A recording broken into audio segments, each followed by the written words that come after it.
Je m'appelle Laurent, j'ai 64 ans et je suis médecin et je viens vous expliquer en quelques mots pourquoi ce projet de loi ne tiendra pas. Rien ne va dans ce projet de loi. Déjà par son nom, il s'appellerait projet de loi aide à mourir, mais en fait, pas d'euphémisme, pas d'hypocrisie, appelons-le loi euthanasie.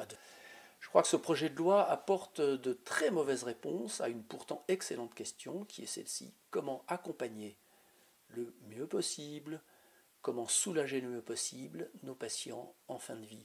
Et la réponse, elle est bien sûr dans les soins palliatifs. Les soins palliatifs que la médecine moderne sait parfaitement orchestrer.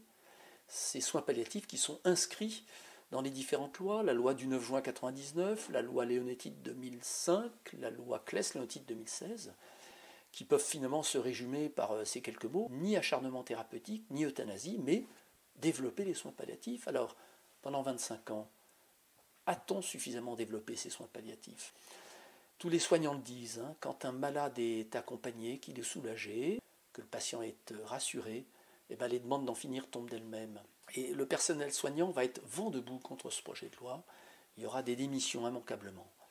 Et je crois que notre système de santé, l'hôpital, n'avait pas besoin de ça, vraiment pas besoin de ça. Il y aura des pressions financières. Comme chef de service dans un gros CHR de l'hôpital public, j'ai été bien sûr le témoin de pressions financières pour le fonctionnement des services.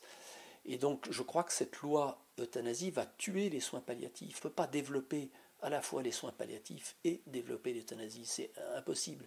Les soins palliatifs coûtent cher, il faut du temps, il faut de l'argent, il faut former, recruter des médecins, des soignants, des infirmiers. Ça demande beaucoup d'énergie alors que finalement la pilule létale ou l'injection létale sont rapides, faciles et pas chères.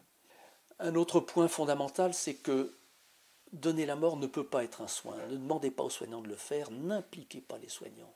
Tous les médecins vont perdre la confiance de leurs patients. Comment être le matin celui qui soigne et le soir celui qui donne la mort? Parce que le patient s'en remet à son médecin, il lui fait confiance, cette confiance va disparaître.